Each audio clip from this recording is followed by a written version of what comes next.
Hello guys and कुकुरस and कुछ भी and village so welcome to our next video.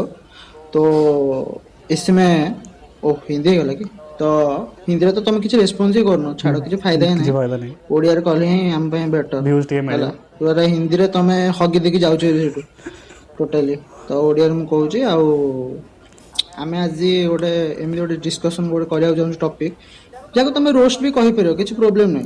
तो आमे आज डिस्कशन करछु सेही भाईना को ऊपर जे कि बहुत भलो गाली दियंती ओ सॉरी आई मीन रोस्ट करंती ଗାଳି ଦିଅନ୍ତୁ ରୋଷ୍ଟ आउ କୁହାବନି ତାକୁ। तांकू ना ना ना से रोस्ट करंती से गाली दियंती नहीं यार से रोस्ट करंती आउ से छाड़ तांकू आउ जने रोस्ट कर देछंती लाइक माने कोन रोस्ट स्क्वायर रोस्ट इनटू ଆଉ रोस्ट ଆମେ ତାକୁ ରୋଷ୍ଟ आ କରୁଛେ। सी भी ଆଉ ଆମେ ତାଙ୍କୁ ରୋଷ୍ଟ କରୁଛେ ଆଉ ଯିଏ ତାଙ୍କୁ ରୋଷ୍ଟ କରୁଛନ୍ତି ନା ସିଏ ରୋଷ୍ଟର ସିଏ ତ ଜଣେ ଷ୍ଟାଣ୍ଡ ଅପ୍ କମେଡିଆନ यार ମାନେ ଦେଖ यार ଜଣେ ଗାଳି ଦଉଛି ବାସ୍ ଓ ସରି ରୋଷ୍ଟ ରୋଷ୍ଟ କରୁଛି କରୁଛି ତାକୁ ଆଉ ଜଣେ ରୋଷ୍ଟ ଆଉ କରିଦଉଛି ତାକୁ ଆମେ ଯିଏ କି ରୋଷ୍ଟ ହିଁ କରେନି। ଆଉ ତାକୁ ଆମେ ରୋଷ୍ଟ କରୁଛୁ ଯେ କି ତାପରେ ଆମେ ଯିଏ କି ପ୍ରିଭିୟସ ଭିଡିଓରେ ମୁଭି ରିଭ୍ୟୁ କରିଥିଲୁ ଓ ୱାଓ ଆମ ଏ ଭିଡ଼ିଓ ଅନସ୍କ୍ରିପ୍ଟେଡ୍ ଭିଡ଼ିଓଟା ବାସ୍ ଭିଡ଼ିଓ ନର୍ମାଲ କନଭରସେସନ୍ ଏଇଟା ରୋଷ୍ଟ ନୁହେଁ କି ସ୍କ୍ରିପ୍ଟେଡ୍ ନୁହେଁ। हाँ तो भाई तू देख यार समझ भी देख लाइक गोटे कथा मार्क कर देख आम जो ओडिया रे भाषा को ए सॉरी आम जो हिंदी रे भाषा कहूचे लाइक मदर चोत मदर फकर ओके माने सेटा चलुची किंतु ओडिया रे जतले हम तू मां कहूचे ଭାଇ ପିଲା ମାନେ ଏଠି ପିଲା ମୁଁ ବି ପାଗଳ କହିପାରିବି, ହେଇଯିବେ ଦେଖୁଥା। ପିଲା ସେଇଟା ଶୁଣିବା ପାଇଁ ପୁରା ପାଗଳ ହେଇଯିବେ। आ ना ना पिला पागल हे जे ମାନେ ଇଂଲିଶ ଆଉ ହିନ୍ଦୀରେ ଶୁଣିବା एडा ପାଇଁ। क्यों किंतु एडा पिला हाँ इंग्लिश रे हिंदी को सुना एटा किंतु ओडिया तुमको पसंद लागुनी। So ଓଡ଼ିଆରେ in this case I will support ଓଡ଼ିଆରେ ଗାଳି ओडिया भाई ଓଡ଼ିଆରେ ଗାଳି ଦେଲା ମାନେ କିନ୍ତୁ ओडिया ଗାଉଁଲି। भाई ना ଗାଉଁଲି ଯାଉଛନ୍ତି ନା ଏଇ କେସରେ ମୁଁ ଓଡିଆ ଭାଇନା ସପୋର୍ଟ କରୁଛି କିନ୍ତୁ ଭାଇ ନା ଆପଣ ଟିକେ ଲଜିକାଲି କାଲିଟା ଶୋଧନ୍ତୁ यार କିଛି ଗୋଟେ ମାନେ ଇଏ ଗୋଟେ ରଖିକି ତ ଶୋଧନ୍ତୁ ମାନେ ହଁ ଏଇଥିପାଇଁ ମୁଁ ଶୋଧୁଛି ଗୋଟେ ପ୍ରପର ସ୍କ୍ରିପ୍ଟିଂ ରେ ଶୋଧୁଛି ୟା ଏୟା ନାଇଁ କି ଗାଁରେ ବୁଲୁଛି ତାକୁ ଏ ମାଗେ ଟିକେ ସରି ବାହାରିଗଲା ଏମିତି ତ ଶୋଧୁଛନ୍ତି ଆପଣ ଏଇଟା କିଛି ମାନେ ଲଜିକାଲ ଲାଗୁନି ତ ହଁ ସେ ଗୋଟେ ଜିନିଷଟା ଏଇଟା ଗୋଟେ କହିକି ଆପଣ ଶୋଧିଲେ ଠିକ ଅଛି। ତାକୁ ରୋଷ୍ଟିଂ ହଁ କୁହନ୍ତି ତାକୁ ବାସ୍ ଗାଳି ଦେବା କୁହନ୍ତି ଯୋଉଟା କି ନର୍ମାଲି ସମସ୍ତେ ବାସ୍ ତ କରନ୍ତି। ଯୋଉଟା ନର୍ମାଲି ସମସ୍ତେ କରୁଛନ୍ତି ଏଇ ଦେଖିଲେ ଆମେ ବି କରିଦଉଛୁ ଆଉ କିଛିଟା କିନ୍ତୁ ଭୋସିର ହେଲେ ଟିକେ ଆସିବେ କହିବେ ତମେ ଆଉ ପଚା ଭୋସିର ହେଲେ ଆସିକି କମେଣ୍ଟ ସେକ୍ସନ କହିବେ ଶଳା ତମର ତ 140ଟା ସବସ୍କ୍ରାଇବର ତମେ ଆମ ଓଡିଆ ଭାଇନାଙ୍କୁ ଶଳା ଇଏ କରିବ। ଆରେ ଭାଇ ଦେଖ ଭୋସିର ହେଲେ ମୁଁ ତତେ କହିଦଉଛି ତୁ ଯିଏ ବି ହ ଏଠିକି ଆସେ ଆଉ ତ କେବେ ବି ଆସିବୁନି କାରଣ ମୁଁ ଅଲରେଡି ତତେ ଭିଡିଓ ମାଧ୍ୟମରେ କହିଦେଇଛି ହେଲା। ଆଉ ଆସିକି ତୁ ପୁଣି କହିବୁ 140ଟା ସବସ୍କ୍ରାଇବର ତମେ 51.1K କୁ ସମୟ କେମିତି ରୋଷ୍ଟିଂ କରିପାରୁଛ ଅବଶ୍ୟ ବଢି ଯାଇପାରେ ଓଡିଆ ଭାଇନା ବହୁତ ପପୁଲାର ହେଇଗଲାନ୍ତି ଏବେ ବି ଭିଡିଓ କିଛି ସରିଲା ଭିଡ଼ିଓ ବେଳକୁ ବଢି ଆସି ତାର ଯାଇପାରେ ଅବଶ୍ୟ। ଆଚ୍ଛା ତ ଏଇଟା ବି ଗୋଟେ ଇଏ ଆଉ ବି ଗୋଟେ ଜିନିଷ ତମେ ମାର୍କ କରୁଥା ଦେଖ ଏଇ ଯୋଉ ଯେବେଠୁ ଟିକଟକ ଟା ବ୍ୟାନ ହେଇଯାଇଛି ସେଟା ଟିକଟକ ବାଲା ଯେତିକି କାନ୍ଦି ନାହାନ୍ତି ସେଟା ଅଧିକା କାନ୍ଦୁଛନ୍ତି ୟୁଟ୍ୟୁବ ବାଲା ୟୁଟ୍ୟୁବର ବାଲା ଗୁଡା ସିଏ ଖାଲି ଅନେକ ବସୁଛନ୍ତି ସେଟା କୁଆଡେ ଗଲା ସେ ଓଡ଼ିଆ ଟିକଟକ ଭିଡିଓ ଟା ଆଉ ଓଡ଼ିଆ ଆସୁନି ୟୁଟ୍ୟୁବ କେମିତି ତାକୁ ରୋଷ୍ଟ କରିବି ୟାର। ଓଡ଼ିଆ ୟୁଟ୍ୟୁବ କମ୍ୟୁନିଟି କେମିତି ଚାଲିଥିଲା ନା ନାଇଁ ମଝିରେ ଏଇଠୁ ହିଁ ଗ୍ରୋ ହେଲା କ୍ୟାରି ମିନାଇଟିର ଭିଡ଼ିଓ ଯେବେ ଭାଇରାଲ ହେଲା ତାପରଠୁ ହିଁ ଷ୍ଟାର୍ଟ ହେଲା ପିଲା ଟିକଟକ୍ ହୁଁ କିଏ କହୁଥିଲା ଟିକଟକ୍ ବିଷୟରେ ନହେଲେ ନାହିଁ ସୁରତ ଫେରନ୍ତା ହଁ କିଛି ତ ମିଳୁନି ସୁରତ ଚାଲ ଟିକଟକ କୁ ଗାଣ୍ଡି ମାରିଦବ ସେଇଠି ସମସ୍ତେ ଗାଣ୍ଡି ମାରୁଛନ୍ତି ମିମ୍ ବେଲେ ସେଇଠି ଗାଣ୍ଡି ମାରି ଦଉଛନ୍ତି ଚାଲ ସେଇଠି ତାଙ୍କୁ ଗାଣ୍ଡି ମାରିଦବ ସଇଲା ଭିଉଜ ବି ଆସିବ ଭାରି ଗଲା ଟିକଟକ୍ ସଇଲା। ସୁରତ ଫେରନ୍ତା ହିଁ ତାଙ୍କୁ ଗ୍ରୋ କରେଇଛି ସୁରତ ଫେରନ୍ତା। ବାସ୍ ହଁ ସୁରତ ଫେରନ୍ତା ନାଇଁ ବଢିଆ ତ ସିଏ ସୁରତ ଫେରନ୍ତା ତ ଛାଡ ମୋ ମୁଣ୍ଡଟା ଗରମ ଆଜି ଓଡିଶାର ହେଇଯାଉଛି। ଅବସ୍ଥା ଶୋଚନୀୟ କରିଦେଇଛନ୍ତି ଶଳା କଣ କରିବା ଛାଡ ସେ ଛାଡ ସିଏ ଓକେ ମାନେ ସିଏ ତାଙ୍କ ଗୋଟେ ୟୁନିକ ୱେରେ ଟ୍ରାଏ କରୁଛନ୍ତି ଦିସ୍ ଇଜ ଫେୟାର କିନ୍ତୁ ଇଲୋଜିକାଲ ହେଇଯାଉଛି ତ ସେଇଟା ହିଁ କହୁଛି ଭାଇ କିଛି ଗୋଟେ କାରଣ ଦର୍ଶେଇକି ତମେ ତାଙ୍କୁ ରୋଷ୍ଟ କର ବାସ୍ ଏମିତି ନୁହଁ କି ଗାଳି ପକେଇବାଟା ଖରାପ ନୁହଁ ହିନ୍ଦୀରେ ବି ଗାଳି ପକଉଛନ୍ତି ଓଡିଆ ଗାଳି ଇଂଲିଶରେ ବି ପକେଇଲେ ଗାଳି ଠିକ ଗୋଟେ ପକଉଛନ୍ତି ତମେ ସେଣ୍ଟେନ୍ସ କହିକି ଗାଳି ପକେଇଲେ ସେଟା ରୋଷ୍ଟ କୁହନ୍ତି ଖାଲି ଗାଳି ପକେଇବା କଣ କିଛି ଫାଇଦା ହିଁ ନାହିଁ ଖାଲି ମୁଣ୍ଡ ଖାଣ୍ଡି ବାସ୍ ନାହିଁ ବସ୍ ଖାଲି ଗାଳି ଗାଳି ଗାଳି ଗାଳି ଖାଲି ଗାଳିରେ ହିଁ ମାନେ ଗାଳି ଗାଳି ଗାଳି ଗାଳି ଯେମିତି କି ସେ ଜ୍ୟୋତିରଞ୍ଜନ ତା ଭିଡିଓରେ କହିଥିଲା ଖାଲି ଗାଳି ଗୁଡା କାଢିଦେଲେ ଆଉ ମତେ 30 ସେକେଣ୍ଡ ରହିବ ଯୋଉଥିରେ କି ସେ ଖାଲି କହିବେ ହ୍ୟାଲୋ ନମସ୍କାର। ହଁ ହଁ ଜ୍ୟୋତିରଞ୍ଜନ ଭାଇ ହଁ ସେ ତ ଛାଡ ମାନେ ଆକ୍ଚୁଆଲି କଣ କହିବି ତାଙ୍କ କଥା ସେ ତ ଏମିତି ରୋଷ୍ଟ କରୁଛନ୍ତି ତାଙ୍କୁ ଯେ ମାନେ ମତେ ମୁଁ କିଛି କଣ୍ଟେଣ୍ଟ ହିଁ ପାଉନି ଜ୍ୟୋତିରଞ୍ଜନ ଭାଇଙ୍କୁ ରୋଷ୍ଟ କରିବା ପାଇଁ ସେ ପୁଣି ଜଣେ ଷ୍ଟାଣ୍ଡ ଅପ୍ କମେଡିଆନ ସେ ଏତେ ସ୍ଲୋ କହିଛନ୍ତି ସେ ଭିଡିଓ ମାନେ ଟୋଟାଲି ମତେ ଦବଙ୍ଗ 3 ଲାଗୁଛି ତାଠୁ ଅଧିକ ସ୍ପିଡ ଥିଲା ଭାଇ ୟାର ଆଟଲିଷ୍ଟ ଭିଡିଓରେ ମାନେ ଦବଙ୍ଗ 3 ଭିଡିଓ ବୋଧେ ଏଡିଟରକୁ ପଳେଇକି ଟିକେ ସ୍ପିଡ କରିଦେଇଥାନ୍ତା ଭଲ ଲାଗିଥାନ୍ତା। ଏଇ ଭାଇ ସେ ଏଡିଟିଂ କଲା ବେଳେ ହେଲେ ଆକ୍ଚୁଆଲି ଟିକେ ସ୍ପିଡ କରିଦେଇଥାନ୍ତ ଭାଇ ଏତେ ସ୍ଲୋ ତମେ କାହିଁ କହୁଛ ୟାର ତାପରେ ବି Atleast- ପଞ୍ଚ ଲାଇନ ଏତେ ଭରିକି ପଞ୍ଚ ଲାଇନ ଥିଲା ଯେ ଟୋଟାଲି ହସ ଲାଗିଲାନି। କୋଉ ପଞ୍ଚ ଲାଇନ ହସିବି ମୁଁ ଜାଣି ହିଁ Punch line ନଥିଲା, ସେ kick line ଥିଲା। କନଫ୍ୟୁଜ ହେଇଗଲି। ମାନେ ସେଇଆ ତ, ସେ ଯାହା ବି ଲାଇନ ଥାଉ ମୁଁ ଜାଣିପାରିଲିନି ଯେ ମୁଁ କୋଉଠି ହସିବି ସେଠି। ଟୋଟାଲି ମୁଁ ସେଇଥିପାଇଁ ଟୋଟାଲି ହିଁ ହସିଲିନି। ମୁଁ କହିଲି ଛାଡ, ଏଠି ହସିଦେଲେ କାଳେ ସେ ଆର ପଞ୍ଚ ଲାଇନ ଟା ଖରାପ ଭାବିଦବ କି। ବାସ୍ ତ ମୁଁ ଟୋଟାଲି ହସି ହିଁ ଯାଇନି। ଆଉ ତମେ ବି ଭାଇ ରୋଷ୍ଟ କରୁଛ, ବୋଧେ ନୂଆ ନୂଆ ରୋଷ୍ଟିଂ କରୁଛ ନା, ତ ଚାଲିଛି ଆଉ ଖୁସି ବାସିରେ ତମେ ଗୋଟେ କରୁଛ ଆଉ ନାଇଁ କି। ଆଟଲିଷ୍ଟ ସ୍କ୍ରିପ୍ଟିଂ କରିଦେଇଥାନ୍ତା ଟିକେ ଭଲ ଲାଗିଥାନ୍ତା। ଭଲ ଲାଗିଥାନ୍ତା। ଆଉ ସୋନୁ ଭାଇଙ୍କ ଫଟୋ କପିଟା କରିକି ସେଠି ଲଗେଇ ଦେଇକି ଗୋଟେ ହେଲମେଟ ତମେ ତାଙ୍କୁ ଓଡିଆ ଭାଇନାଙ୍କୁ ରୋଷ୍ଟ କରିଦଉଛ। ତାପରେ ତାକୁ ଓଡିଆ ଭାଇନାଙ୍କୁ ଚ୍ୟାଲେଞ୍ଜ ଦଉଛ ଯେ ଏତେ ସାହସ ମତେ ତମେ ରୋଷ୍ଟ କରିକି ଦେଖାଅ। ଏତେ ସାହସ ଏତେ ସାହସ ତମ ସେ ତାଙ୍କ ତ ଫେବ୍ରୁଆରୀ ଜାଣିଥିବ ତ ଗାଣ୍ଡି, ଯଦି ସେ ଗାଣ୍ଡିରେ ମାରିଦେବେ ତା ଯୋଗେ ଆଡ କରିଦେଲେ ତ ପୁରା ଖେଳ ଖତମ ହେଇଯିବ ଜାଣିଥିବ। ଆଉ ପୁଣି ଭାଇ କଣ ତମେ ତାଙ୍କୁ ଚ୍ୟାଲେଞ୍ଜ ଦଉଛ। ଭାଇ ଆଉ ମୁଁ ବି ଜାଣିପାରୁନି ଯେ ସିଏ ତମ ଚ୍ୟାଲେଞ୍ଜ ଆକ୍ସେପ୍ଟ କରିବେ କି କଣ, କାରଣ ସିଏ ତ ବିନା ଗାଳି ଛାଡ, ବିନା ଗାଳି ଇଜିକାଲ ଟୁ ଓଡିଆ ଭାଇନା ଇଜିକାଲ ଟୁ 100% into 0। ସୋ ମୁଁ ବି ଚାହୁଁଛି ସେ ଆକ୍ସେପ୍ଟ କରନ୍ତୁ ୟାର, ଆକ୍ସେପ୍ଟ କରନ୍ତୁ। ତମେ ଅମିର ଆଉ ସିଦ୍ଦିକର ଲଗେଇ ହାତ ଡାଇଲଗ ହମାରି ତମେ ଅମିର ସିଦ୍ଦିକର ଡାଇଲଗ କପି କରିଦେଲ। ଟିକଟକର ବାଲା ଆସିଗଲେ କାନ୍ଦିବେ। ମୁଁ ବି ଚାହୁଁଛି ଓଡିଆ ଭାଇନା ଆମକୁ ବି ରୋଷ୍ଟ କରିଦିଅନ୍ତୁ, କାରଣ ମୋର ବି ବହୁତ ଗାଳି ବକିବାର ଇଚ୍ଛା ଅଛି। ତ ନେକ୍ସଟ ଭିଡିଓରେ ମୁଁ ବି ବକି ଦେଇ ପାରିବି। ସେ ରୋଷ୍ଟ କରିବେନି, ସେ ଖରାପ ଜିନିଷଟା ହଉଛି ସେ ରୋଷ୍ଟ କରିବେନି, ସେ ଗାଳି ଦେଇ ପଳେଇବେ, ଯୋଉଟା କି ନର୍ମାଲି ସମସ୍ତେ କମେଣ୍ଟ ସେକ୍ସନରେ କରନ୍ତି। ବାସ୍ ମୁଁ ଚାହୁଁଛି, କାରଣ ମତେ ଗାଳି ଦେବାର ବହୁତ ଇଚ୍ଛା ଅଛି, ମୁଁ କିନ୍ତୁ ଗୋଟେ ରିଜିନ ପାଉନି ଯେ କାହାକୁ ଗାଳି ଦେବି। ହେଲା, ଗୋଟେ ରିଜିନ ମିଳିଲେ ସିନା ଗାଳି ଦବାକୁ ଭଲ ଲାଗିବ। ବାସ୍ ବାସ୍। ଓଡିଆ ଭାଇନା ଭଳିଆ ତ ମୁଁ ବିନା ରିଜନରେ ଗାଳି ଦେଇ ପାରିବିନି ନା।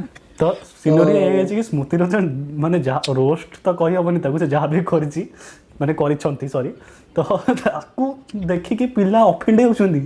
ତାକୁ ଦେଖିକି କେମିତି ଅଫେଣ୍ଡ ହଉଛନ୍ତି ମୁଁ ଜାଣିପାରୁନି। ତାଦେହରେ ଅଛି କଣଟା ଅଫେଣ୍ଡ ହେଲା ବାଲା ଜିନିଷ।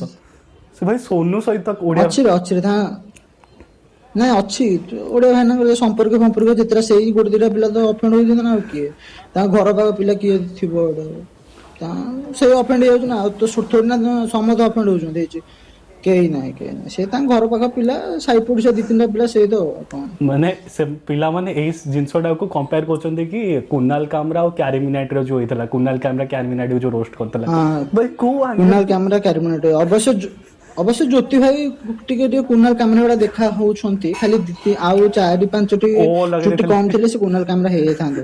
ଯଦି ସେ ଭିଡିଓରେ ଆଉ ଚାରି 4-5 ନା ମାନେ ଲୁକ୍ସ ରୁ କହୁଛୁ, ଅବଶ୍ୟ ଟିକେ କୁନାଲ କାମରା ଟିକେ ନାକୁ ଚନ୍ଦା ଅଧିକା ଆଉ ଜ୍ୟୋତି ଭାଇଙ୍କଠୁ ଆଉ ତଥାପି ଠିକ ଅଛି। କୁନାଲ କାମରା ଆଉ ଜୋକ୍ସ ହଁ ବେଟର ଥିଲା। ଆଉ ଓହୋ ହଁ ନା କୁନାଲ କାମରାର ଜୋକ୍ସ ବେଟର ଥିଲା କାଇଁ ମତେ ଲାଗୁନି। ସେ ତ ଖାଲି ଓ ଲଗେଇ ଦେଇଥିଲା ସେ ନା, ଓ ଭାଇ ହଁ ଟିକେ ଓ ଅଧିକ ଲଗେଇଥିଲେ ମେ ଦେଇଥିଲେ ବି ଭଲ ଲାଗିଥାନ୍ତା। କହିଲେ ଆଉ ଜ୍ୟୋତିରଞ୍ଜନ ଭାଇଙ୍କ ଭିଡିଓରେ ମତେ ଗୋଟେ ଜିନିଷ ଭଲ ଲାଗିଲା, ତାଙ୍କର ଯୋଉ ବିପ୍ ଟା ମଝିରେ ଯୋଉ ଗୋଟେ କମେଡି ସରିଲା ପରେ ତାଙ୍କର ଗୋଟେ ପଞ୍ଚ ସରିଲା ପରେ ମଝିରେ ଯୋଉ ବିପ୍ ଟା ଆସୁନି କି, ସେଇ ବିପ୍ ଟା ହିଁ କେବଳ ଭଲ ଲାଗୁଛି। ଆଉ ଯୋଉ ଟିଭି ମେ ଗ୍ଲିଚ୍ ବି ହଁ ଭଲ ଟିଭି ଲାଗିଥାନ୍ତା। ଗ୍ଲିଚ୍ ଇଫେକ୍ଟ ଯୋଉ ପକେଇଛୁ ସେଟା ଏଇଟା ଲଗେଇଥିଲେ ବେକାର ଲାଗୁଛି, ଏଇଟା ଲଗେଇଥିଲେ ବେଟର ହେଇଥାନ୍ତା, ହୁଁ ଯୋଉଟା କି ଆମେ ସବୁବେଳେ ୟୁଜ କରୁଛୁ। ହଁ ଟୋଟାଲି କିଛି ଭଲ ସେଇଟା ଲାଗୁନି। ହିଁ ପୁରା ଆଉ ଏଣ୍ଟରଟେନିଂ ଭଲ ଥିଲା। ଲାଗୁଛି ବ୍ୟାକଗ୍ରାଉଣ୍ଡ ମ୍ୟୁଜିକ ଟା, ବ୍ୟାକଗ୍ରାଉଣ୍ଡ ମ୍ୟୁଜିକ ଟା ହିଁ ଭଲ ଲାଗୁଛି, ଯୋଉଟା କି ସବୁ ଜୋକର ଶେଷରେ ଆଡ ହେଇଛି। ଆଉ କିଛି ବ୍ୟାକଗ୍ରାଉଣ୍ଡ ମ୍ୟୁଜିକ ନାହିଁ, ସେ ଗୋଟେ ହିଁ ବ୍ୟାକଗ୍ରାଉଣ୍ଡ ମ୍ୟୁଜିକ ଅଛି। ସବୁଠୁ ଖୁସି ଲାଗିଲା କି ସୋନୁ ଭାଇଙ୍କୁ ଦେଖେଇଲେ, ମୁଁ ସେତେବେଳେ ପୁରା ଡେଇଁ ପଡିଲି କେମିତି ହଁ ପୁରା। ବାସ୍ ସୋନୁ ଭାଇ ମାନେ ଆକ୍ଚୁଆଲି ସେଠି ଦିଲ ଟା ଖୁସ କରେଇଦେଲେ। ସୋନୁ ଭାଇ ଏତେ ମାନେ ସୋନୁ ଭାଇଙ୍କର ଆଟିଚ୍ୟୁଡ ହିଁ ସେମିତି କିଛି, ସେ ପୁରା ମଜାଦାର ମାନେ କରିଦଉଛନ୍ତି। ଓଡିଆ ଭାଇନାଙ୍କ ସେଇଥିପାଇଁ ବୋଧେ ଜ୍ୟୋତି ଭାଇ ତାଙ୍କୁ ଆଡ କରିଦେଇଛନ୍ତି ଓଡିଆ ଭାଇନାଙ୍କ ସେଥିରେ ଫ୍ୟାନ୍ ସୋନୁ ଖୁସି ହେବା ଭାଇଙ୍କୁ। କଥା କି ସୋନୁ ଭାଇଙ୍କ ସହିତ ଓଡିଆ ଭାଇନାଙ୍କୁ କମ୍ପେୟାର କଲେ ଅଫେଣ୍ଡ ହେଇଯାଉଛନ୍ତି। ହଁ ବେକାରିଆ ଲୋକ ଗୁଡାକ, ଛାଡ କଣ କହିବା ଆଉ। ନା ଯାହାହେଲେ ବି ଓଡିଆ ଭାଇନା ପ୍ରଥମରୁ କହିଦଉଛନ୍ତି ନା, ଭାଇ ମାନେ ଆଉ ଭଉଣୀ ମାନେ କେମିତି ଅଛ, ତ କେମିତି ଅଛ ଭାଉ କହିଦେଲେ ମାନେ ଗୋଟେ ଓଡିଆ ପିଲା ଓ ଖୁସି ହବ, ଯାହା ତାଙ୍କ ହଉ ଭାଇ ଭଉଣୀ ପଚାରିଲେ ମାନେ ନା।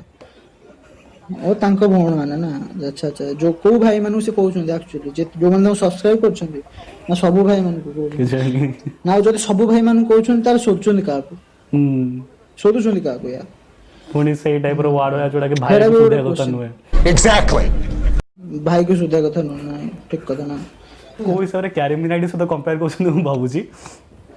କ୍ୟାରିମିନାଟିର କାହାକୁ ଆକ୍ଚୁଆଲି ଓଡିଆ ଭାଇନାଙ୍କୁ? ଭାଇନାକୁ କ୍ୟାରିମିନାଟି, ଓଡିଆ ଭାଇନା ହଉଛି ଓଡିଆର କ୍ୟାରିମିନାଟି। ଠିକ କଥା ଯେମିତି ଅନୁଭବ ମହାନ୍ତି ଓଡିଆର ସଲମାନ ଖାନ। କଳିଙ୍ଗ କିଛି song କିଛି ଟା ଠିକ କିଛି ଆରେ ଏଥିରେ ଅଫେଣ୍ଡ ହବାର କିଛି ନାହିଁ ପରଫେକ୍ଟ କଥା ଏଗୁଡାକ ଓଡିଆ ଭାଇ ନାହିଁ ସେଇ ହିସାବରେ ତ କ୍ୟାରି ମିନାଟି ହେଉଛନ୍ତି ନା ଅନୁ ଭାଇ ଯେମିତି ଓଡିଆର ସଲମାନ ଖାନ ସେଇ ହିସାବରେ ଓଡିଆ ଭାଇ କ୍ୟାରି ମିନାଟି ଓକେ ତ ଏଇଟା ତମେ ଯଦି ଯେତେ ବୁଝିପାରିବ ତାଙ୍କ ଫ୍ୟାନ୍ ମାନେ ଓଡିଆ ଭାଇଙ୍କ ଫ୍ୟାନ୍ ତ ସେଇଟା ତମେ ସେତେ ହସ ଲାଗିବ ତମକୁ ଆଉ ଯଦି ବୁଝି ନ ପାରିବ ତାହେଲେ ଆସିକି କମେଣ୍ଟ ସେକ୍ସନ ହଗି ଦେଇକି ପଳେଇବ ମୁଁ ଜାଣିଛି ତ ନହେଲେ ଶୋଇ ଦେଇକି ପଳେଇବ ଆଉ। ବହୁତ ଏକ୍ସପେକ୍ଟେସନ ଅଛି ପ୍ଲିଜ ହଗିକି ଯିବ ପ୍ଲିଜ ଦେନ୍ ଆଉ ବହୁତ କଣ ଏକ୍ସପେକ୍ଟେସନ ଅଛି ୟାର ତମେ ହଗ ୟାର ଲାଟିନ୍ ହେଇପାରୁନି ଏଇଠି ଆସି ହଗି ଦିଅ ୟାର ଠିକ ଅଛି What the fuck is going on here? ମୁଁ ଆଉ ଥରେ କହୁଛି ଏ ଭିଡ଼ିଓ ଟୋଟାଲି ଅନସ୍କ୍ରିପ୍ଟେଡ ଆଉ ଥରେ ମେନସନ କରୁଛି ଏଇଟା ଟୋଟାଲି ଅନସ୍କ୍ରିପ୍ଟେଡ ହଁ ଏତିକି ଟୋଟାଲି ଅନସ୍କ୍ରିପ୍ଟେଡ ହେଲା ତ ଆଉ ଆମର ଏଥିରେ ସେନ୍ସ ଅଫ ହ୍ୟୁମର କୋଉ ଲେଭେଲର ଏଇଟା ତମେ ଜାଣିପାରୁଥାଅ ହେଲା ଏଇଟା ଟିକେ ହାର୍ଡ ହେଇଗଲା କି ନର୍ମାଲି ଏଇଟା ଭିଡ଼ିଓ କଲ୍ କରିକି କନଭରସେସନ କରୁଛୁ ଆମେ ଟୋଟାଲି କିଛି ପ୍ଲାନ୍ ନଥିଲା ହଁ ଏଇଟା ଏଇଆ କି ହଁ ଟପିକ୍ ଇଏ ଏଇଆ କି ହଁ ହଁ ପ୍ରତୀକ ଦ୍ୱିବେଦୀ ଯିଏ ଦେଖା ହଉନି କି ସ୍କ୍ରିନରେ ସେ ମତେ ଫୋନ କରି କହିଲା ଟିକେ ଆସ ଏଇଟା କରିଦବା ଏଇଠି ଆଉ ଗୋଟେ ଜିନିଷ ଏଇଟା ଏବେ ଟ୍ରେଣ୍ଡରେ ଅଛି ମୁଁ କହିଲି ହଁ ଚାଲ କରିଦବା ଟିକେ ଭ୍ୟୁଜ୍ ଆମ କମେଇବା ଚ୍ୟାନେଲ ତ ଗ୍ରୋ ହଉନି ବାସ୍ ସେଠି ଟିକେ ଭ୍ୟୁଜ କମେଇଦବା ଆଉ ଯାହା ହଉଛି ହଉଛି ଚାଲ ଚାଲିବ ନହେଲେ ନାହିଁ ଆଉ ମୁଁ କହିଲି ଓକେ ଦେନ୍ ଟ୍ରାଏ ଆଉ ଲକଡାଉନ ଫକଡାଉନ ଚାଲିଛି ତ ଲକଡାଉନ ଫକଡାଉନ ଓ ୱାଓ ଓ ତ ଜ୍ୟୋତି ଭାଇ ହଁ ଜ୍ୟୋତି ଭାଇଙ୍କ କଥା ଟିକେ କହ ୟାର ସେ ରୋଷ୍ଟ କରୁଛନ୍ତି ନା ଯାହାହେଲେ ବି ଓଡିଆ ଭାଇମାନଙ୍କୁ ତାଙ୍କ କଥା କିଛି ମୁଁ କହ ୟାର କଣ କହିବି ତାଙ୍କ କଥା ମାନେ ଭିଡ଼ିଓ ଦେଖିକି ବୋଧେ ଜ୍ୟୋତି ଭାଇଙ୍କ ଷ୍ଟାଣ୍ଡ ଅପ୍ ଭିଡିଓ ଗୁଡା ତ ମୁଁ ଦେଖିନି ମୁଁ ବି ଦେଖିନି ଅବଶ୍ୟ ମୁଁ ଟୋଟାଲ ଦେଖିନି ଜ୍ୟୋତି ଭାଇଙ୍କର ଭିଡ଼ିଓ କିଛି सरप्राइज सरप्राइज ତୁ ଟିକେ ପଇସା ଖର୍ଚ୍ଚ କରିବା 21 ଟଙ୍କା ପଡୁଛି ସେ ଟିକେଟ ଗୋଟେ ନେଇଯିବ କମେଡି ଭାଇ ସାର୍ ସେତିକି ବି ନାହିଁ ପିଲା ଆସିକି କମେଣ୍ଟ ବକ୍ସରେ କହୁଛନ୍ତି ତମେ ତରଙ୍ଗ ପ୍ଲସ୍ ସବସ୍କ୍ରିପସନ କେମିତି ନଉନ ମାତ୍ର ଟଙ୍କାଟେ ପଡୁଛି ଦିନକୁ ମୁଁ ତରଙ୍ଗ ପ୍ଲସ ଟଙ୍କାଟେ ଦିନକୁ ହଁ ଦିନକୁ ସେଇ ପଇସାରେ ମୁଁ ହାଜମଲା ଖାଇକି ୟାର ହଜମ କରିଦେବି ମୋ ଖାଦ୍ୟ ଯାହା ଖାଇଥିବି ଯାଇକି ହଗିଦେଇ ପଳେଇ ଆସିବି। ଟଙ୍କାଟାରେ ହାଜମଲା ଚାରିଟା ହାଜମଲା ହେଇପାରିବ ମାନେ ଗୋଟେ ପ୍ୟାକେଟରେ 4ଟା ରହୁଛି ଆଉ ମୁଁ 4 ବେଳା ଗୋଟେ ଖାଇକି ବଟିକା ମୁଁ ହଜମ କରିପାରିବି 4 ବେଳାର ଖାଦ୍ୟ ଓକେ ଆଉ କାହିଁକି ତରଙ୍ଗ ପ୍ଲସ ନେବି ବାନ୍ତି ଲାଗିବ ତ ଦେଖିକି ସେ ତ ଶଳା ମାନେ ନେଇଯିବି ଅଲ୍ଟ ବାଲାଜୀ ବନି ସାରିଲାଣି ତରଙ୍ଗ ପ୍ଲସ୍ ଏବେ ନା ଓଡିଶାର ଅଲ୍ଟ ବାଲାଜୀ ବୋଲି କଣ ଲୋକ କହିନାହାନ୍ତି କିନ୍ତୁ ମୁଁ ମାନୁନି କାରଣ ଅଲ୍ଟ ବାଲାଜୀରେ ବହୁତ ଜ୍ୟୋତିରଞ୍ଜନ ନିଜେ ଭଲ ଭଲ କହିଥିଲେ କି ଆଲ୍ଟ ବାଲାଜୀ ମୁଁ ଏକ୍ସପେକ୍ଟେସନ କରୁଥିଲି କି ପ୍ରାଇମ ଭିଡ଼ିଓ କି ନେଟଫ୍ଲିକ୍ସ ବୋଲି ଦେଖିଲା ବେଳକୁ ଆଲ୍ଟ ବାଲାଜୀ ହିଁ ବାହାରିଲା ଓହୋ ଓଡିଶାର ଅଲ୍ଟ ବାଲାଜୀ ତ ନାଇଁ ଭାଇ ଭାଇ ଓଡିଶାର ଅଲ୍ଟ ବାଲାଜୀ ନୁହେଁ ଅଲ୍ଟ ବାଲାଜୀରେ ତ ବହୁତ ଭଲ ଭଲ ଭିଡିଓ ଆସୁଛି ଯାହାକୁ ଦେଖିକି ଆଇଫିଏଲ ବି ଆମର ଖଡା ହେଇପାରୁଛି କିନ୍ତୁ ମତେ କାହିଁ ଲାଗୁନି ତରଙ୍ଗ ପ୍ଲସ ଦେଖିକି ମୋ ଆଇଫିଏଲ ଖଡା ହବ କେବେ ତ ମତେ କାହିଁ ଲାଗୁନି ଏଇଟା କେବେ ଓଡିଶାର ଅଲ୍ଟ ବାଲାଜୀ ତ ମୁଁ ବାସ୍ 18 ପ୍ଲସ ଜ୍ୟୋତିରଞ୍ଜନ ଯଦି ଏତେ ଭଲ ଜୋକ୍ସ ମାରି ପାରୁଛ ଭାଇ ଟିକେ ସ୍କ୍ରିପ୍ଟିଂ କରିଦେଇଥାନ୍ତ ନାଇଁ ସ୍କ୍ରିପ୍ଟିଂ କରିଦେଇଥାନ୍ତୁ ୟାର ତମେ ଭାଇ ନା ତମେ ଭଲ ଷ୍ଟାଣ୍ଡ ଅପ୍ କମିକ ଏଇଟା ମୁଁ ବି ମାନୁଛି ମୁଁ ତମକୁ ଦେଖିଛି କିନ୍ତୁ ତମେ ଭଲ ରୋଷ୍ଟର ନୁହଁ ମାନେ ହେଇପାର ସ୍କ୍ରିପ୍ଟିଂ ସରି ଭାଇ ଖରାପ ଭାବିବ ସ୍କ୍ରିପ୍ଟିଂ କଲେ ଏଇଟା ଟୋଟାଲି ଭାଇ ହଁ ସ୍କ୍ରିପ୍ଟିଂ କରିଥିଲେ ତମେ ଭଲ କରିପାରିଥାନ୍ତ ୟାର ମୁଁ ଜାଣିଛି ତମେ ଭାଇ ତମେ ଯଦି ବାଇଚାନ୍ସ ଯଦି ଏଇଟା ତମ ପାଖକୁ ପଳାଏ କି ଯଦି ତମକୁ କମେଣ୍ଟ ସେକ୍ସନରେ ଟ୍ୟାଗ ଫ୍ୟାଗ କରିଦିଏ କି ସେୟାର ଫେୟାର କରିଦିଏ ତ ଏଇଟା By ବାଇଚାନ୍ସ chance। ତମକୁ ପଳାଏ ତମ 2 ଜଣ ପାଖକୁ ଜ୍ୟୋତି ଭାଇ ପାଖକୁ ଓଡିଆ ଆଉ ଭାଇନା ଓଡିଆ ପାଖକୁ। ଭାଇନା ପାଖକୁ ଓଡିଆ ଭାଇନା ତ ଛାଡ ଓଡିଆ ଭାଇନା ତମେ ସୋଧାସୋଧି କରିଦବ କର ସୋଧାସୋଧି ଅସୁବିଧା ନାହିଁ କିନ୍ତୁ ଜ୍ୟୋତି ଭାଇ ତମେ ତ ସୋଧାସୋଧି କରୁନ ନା ତ ତମେ ଯଦି ଖରାପ ଭାବିବ ହଁ ଭାବିବ ଆଉ କଣ କରିବି ସେ 6 ହେଇଗଲା ତ ମୁଁ କହିପାରିବିନି ନା ଏଇଟା ଯେହେତୁ ଇଏ ହେଇଗଲା ଛିଡେଇଗଲା ତ ଭାବିବ କିଛି ଅସୁବିଧା ନାହିଁ କିନ୍ତୁ ଏଇଟା ଆକ୍ଚୁଆଲି ଟୋଟାଲି ଅନସ୍କ୍ରିପ୍ଟେଡ ସେ ଯାହା କହିଲା ତ ଯାହା ବାହାରୁଛି ପାଟିରୁ ବାହାରିଲା ପାଟିରୁ ବାହାରୁଛି। ବାହାରିଗଲା ଆଉ ତାକୁ ତ ଫେରେଇ ଆଣି ହବନି ନା ଆଉ ତ ତମେ ଆମେ ଖରାପ ଆମେ ଭାବିବନି ଆଉ କଣ ଆଉ କହିବି ଯାହା ବି ବାହାରି ଅଛି ଆମେ ଚାହୁଁନୁ ଏଡିଟିଂରେ କାଟିବା ପାଇଁ ଆମେ ଚାହୁଁଛୁ ଭ୍ୟୁଜ୍ ଆସୁ ଆମକୁ ଏଠି କାରଣ ବହୁତ ହି ଫନି ଲାଗୁଛି ହେଲା ଆଉ ମାନେ ଆମକୁ ତ ଆମକୁ ଲାଗୁଛି ତ ଲାଗୁଛି ପଛରେ ଯାହା ତମକୁ ଲାଗିବ ନା ଏଇଟା ମୁଁ ଆଉ କାହାକୁ ଲାଗୁ କହିପାରିବିନି ନ ଲାଗୁ ସେଇଟା ପିଲା ତ ଭାଇ ଏମିତି ବାସ୍ ମାନେ ଏଇଟା ପିଲା ଏମିତି ଜୋକ୍ ବନ ଏଠି ମୋ ରୁମ ଆରେ ଭାଇ ଦେଖ ଫୋନ ଲାଗୁଛି ମୋ ରୁମମେଟ ଏଠି ଜଣେ ଖଟରୁ ପଡିଗଲାଣି ଫଟୋ ଆରେ ଦେଖେଇବି ଭାଇ ମାନେ ଫଟୋ ତ ନାହିଁ ଭିଡିଓ ଦେଖେଇବି ମାନେ ଷ୍ଟାଣ୍ଡଅପ୍ କଥା କହିବି ଏମିତି ଜୋକ୍ ବନଉଛନ୍ତି କି ତମେ ଟିକେ ସୁର ଲଗେଇକି ଗାଆନ୍ତୁ ତ ପାଖରେ ସୁର ଭାଇକୁ କଲ୍ କରିକି ସାର୍ ଆପଣଙ୍କୁ ଲଗେଇକି ଗାୟାର ଥିଲା ମତେ ଗୀତ ସେଇଥିରେ ପିଲା ହସିକି ପାଗଳ ହେଉଛନ୍ତି ହଁ ଯଦି ଓଡ଼ିଆ ଭାଇକି ତୁମେ କହୁଛ କି ସିଏ ଓଡ଼ିଆ କ୍ୟାରିମିନାଟି ତ ମୁଁ ଏଇଟା ମୋର ରେଡ୍ ବୁଲ୍ ଆଉ ମୋ ଦେବର୍ଚନ ମିଶ୍ର ଦେବାର୍ଚନ ସରି ମୋ ପାଖରେ ତ ସେ ସ୍ପ୍ରାଇଟ୍ ବି ନାହିଁ ୟାର ରେଡ୍ ବୁଲ୍ ମୁଁ କଣ ରେଡ୍ କରିବି ବୁଲ୍ ରେଡ୍ ବୁଲ୍ ମୁଁ ଦେଖେ ମୋ ପାଖରେ ଗୋଟେ ଅଛି ଆକ୍वा ଭାଲିର ଗୋଟେ 15 ଟଙ୍କିଆ ପାଣି ବୋତଲ ଅଛି ସେ କାହିଁ ସବୁ ତ ସେଥିରେ ମୁଁ ପାଣି ତା ସବୁ ଭିଡିଓରେ ସେ କାହିଁକି ମୁଁ ହେଇଯାଉଛି ଶସ୍ତା ଦେବାରଚନ ଆମ ରାଇଡର ପ୍ରୋ ମୁଁ ଭାଇଡର ଦେବାରଚନ ଭାଇ ତ ଭଲ ବହୁତ ଭଲ ହଁ ସେ ବହୁତ ମାନେ ଭଲ ହଁ ଭିଡିଓ ଦେବାଚନ ଭାଇଙ୍କ ଭିଡିଓ ହିଁ ସବୁଠୁ ଦେଖାଯାଉ ସିଏ କେବେ ରୋଷ୍ଟ କରୁଛନ୍ତି ତାପରେ ଆମେ ବି ଟିକେ ଭ୍ୟୁଜ ସେ କରିବା ଦେଶୀ ପାଇଁ ଆମେ ରୋଷ୍ଟ କରିଦବା କରୁଛନ୍ତି ତାଙ୍କୁ ରୋଷ୍ଟ କରିଦବା କି ସେ ବି କଣ ଡାର୍କ ଉପରେ କିଛି ଗୋଟେ କରିଥିଲେ ନା ସେ ବହୁତ ଭଲ ରୋଷ୍ଟ କରୁଛନ୍ତି ହଁ ହଉ well anyway ଭିଡିଓକୁ ଆମେ ଏଠି ଏଣ୍ଡ କରିବାକୁ ଯାଉଛୁ ଯଦି ହଁ ଏଇଠି ମାନେ କାହାର ଯଦି ଏଇଟା କାହାର ହୃଦୟକୁ କଷ୍ଟ ଆମର ପହଞ୍ଚେଇଛି ଇରାଦା ତ ନଥିଲା ସେଇଟା ଯେହେତୁ ଅନସ୍କ୍ରିପ୍ଟେଡ ଯାହା ପାଇଛୁ କହିଛୁ ମାନେ ମୁଁ ତ ବେଶୀ କହିନି ସୁଜିତ ଭାଇ ଅଧିକ କହିଛନ୍ତି ଯାହା ମନକୁ ଆସିଲା ବକି ଦେଇ ଗଲୁ ହେରି ମୁଁ ତ ବେଶୀ କହିନି ସୁଜିତ ଭାଇ କହିଛନ୍ତି ତ ଯଦି ବି ପୁତଲା ଜଲେଇବା ଥିବ ଗାଳି ଦେବା ଥିବ ତ ହଁ ହାଶଟ୍ୟାଗ ଯଦି hashtag ସୁଜିତ ମାରିକି କହିବ। ଶୁଣ ଭାଇ ଯଦି ନା ଯଦି ତମେ ଶୋଧିବାର ଅଛି ମୋ ଚ୍ୟାନେଲ ବାସ୍, ହଉଛି ସବ ବାସ୍। ସି ହେଁ ସେଇଠିକି ଆସିବ ହେରି ଶୋଧି ଦବ କିନ୍ତୁ ତା ପୂର୍ବରୁ ସବସ୍କ୍ରାଇବ କରିଦବ ଭାଇ ଦରକାର ମୋନେଟାଇଜେସନ ଦରକାର ଆଉ ଆମର ବିନା ସବସ୍କ୍ରାଇବ ରେ ଶୋଧିବ ଯଦି ବିନା ସବସ୍କ୍ରାଇବ ରେ ଶୋଧିବ Comment ଯଦି delete କରିଦବା ଆମେ। ଛାଡ ମୁଁ ତ କିଛି କରିପାରିବିନି Comment ନା delete କରିଦେବି। କାରଣ ମୁଁ ଓଡିଆ ଭାଇ ନା ନୁହଁ ବାକି ହଁ ତ କାହାକୁ ବି ଇଏ କରିବା ନଥିଲା ସ୍ମୃତି ରଞ୍ଜନ ଭଲ ଷ୍ଟାଣ୍ଡଅପ୍ କମେଡି କରନ୍ତି ବାକି ଓଡ଼ିଆ ଭାଇ ନାଇଁ ଭଲ ରୋଷ୍ଟ କରୁଛନ୍ତି ତ ଜ୍ୟୋତିରଞ୍ଜନ ଆରେ ସ୍ମୃତି ରଞ୍ଜନ ନୁହଁ, ଜ୍ୟୋତିରଞ୍ଜନ ତୁ ବେଜିତି କରିଦଉଛୁ ତାଙ୍କର ହଁ ଜ୍ୟୋତିରଞ୍ଜନ ଭାଇ ବହୁତ ଭଲ ଷ୍ଟାଣ୍ଡଅପ୍ କରନ୍ତି ଓଡ଼ିଆ ଆଉ ଭାଇନା ବି ତୁ ବି ସେ କହିଦେ ଯାହା ଏଇଟା। ବି କରନ୍ତି ରୋଷ୍ଟ ତ କହିହେବନି ତାକୁ କିନ୍ତୁ ଯାହା ବି କରନ୍ତି ଭଲ କରନ୍ତି ଆଉ ଅଡ଼ିଏନ୍ସ ତାଙ୍କୁ ଭଲ ପାଉଛି ତ ଭଲ ଅଛି ଆଉ ବାକି ବାସ୍ ଯଦି ଭିଡ଼ିଓ ଭଲ ଲାଗିଛି ତ ଲାଇକ୍ କର ସେୟାର କର ସବସ୍କ୍ରାଇବ୍ କର ଯଦି ଖରାପ ଲାଗିଛି ତ କମେଣ୍ଟ ସେକ୍ସନ୍ ପଡ଼ିଛି ଯାହା କହିବାର ଅଛି କହିଦିଅ ଯାହା କରିବାର ଅଛି କରିଦିଅ କିନ୍ତୁ ସବସ୍କ୍ରାଇବ୍ କରିକି ଯାଅ କୁछ ବି କରିଦିଅ କିନ୍ତୁ ସବସ୍କ୍ରାଇବ୍ କରିକି ଯାଅ କିନ୍ତୁ ସବସ୍କ୍ରାଇବ କରିକି ଯାଅ କାରଣ ଆମର ମାତ୍ର 140 ଆଉ ଓଡିଆ ଭାଇଙ୍କର 51.1 ଆମକୁ ବି କେ 21 ଟଙ୍କିଆ ବାଲା ଷ୍ଟାଣ୍ଡଅପ୍ କରିବାର ଅଛି ଜୁମ୍ କଲ୍ରେ ଦେଖ ଡେୟାରିଂ କେତେ ଆମେ 141 ସବସ୍କ୍ରାଇବର ବି 51.1 କେ କୁ ଆମେ ରୋଷ୍ଟ କରିଦଉଛୁ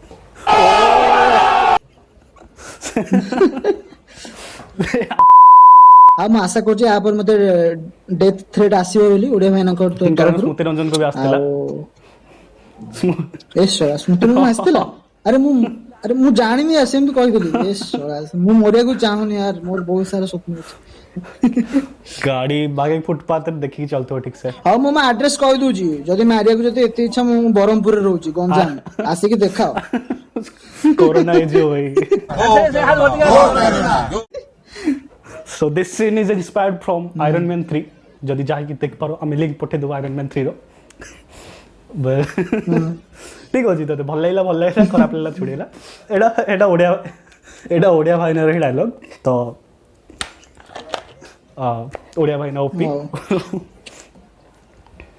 ଓକେ ବାଏ ଓଡିଆ ଭାଇ ନା ଭାଇ ଜ୍ୟୋତି ଭାଇ ଯୋଉ ତମେ ଯଦି ଦେଖୁଛ ତମ ସାଙ୍ଗ ଫାଙ୍ଗ କିଏ ଅଛନ୍ତି ଭାଇ ଜ୍ୟୋତି ଭାଇ ତମେ ଯଦି ଦେଖୁଛ ଯଦି ବାଇଚାନ୍ସ ଦେଖିଦବ ସରି ମୁଁ ଟିକେ ମୋ ନିଜର ପ୍ରମୋସନ କରିବାକୁ ଚାହୁଁଛି ତମେ ଯଦି ଦେଖୁଛ ବାଇଚାନ୍ସ ତମ ପାଖକୁ ଏଇଟା ପଳାଏ ତାହେଲେ ତମ ସାଙ୍ଗ ଫାଙ୍ଗ କହିବ ମତେ ଟିକେ ଗୋଟେ ଅପରଚ୍ୟୁନିଟି ଦେବେ ଷ୍ଟାଣ୍ଡଅପ୍ ପାଇଁ ଅପରଚ୍ୟୁନିଟି ଦେବେ କାରଣ ମୁଁ 4-5ଟା ଖଣ୍ଡେ ସ୍କ୍ରିପ୍ଟ ସେମିତି ଲେଖିକି ରଖିଛି 4-5ଟା ସେଟ୍ ଲେଖିକି ରଖିଛି ଖାଲି ପରଫର୍ମ କରିବି ସବୁବେଳେ କହୁଛନ୍ତି ଓପନ ମାଇକ୍ କିନ୍ତୁ କେବେ ଏଇଠି ଗୋଟେ ବିପ୍ ଲଗେଇ ଦଉ ଏଇ ଭିଡିଓ ଯଦି ଭାଇରାଲ ନ ହେଲା ବେଳ ମୁଣ୍ଡ ପିଟି ଦେବି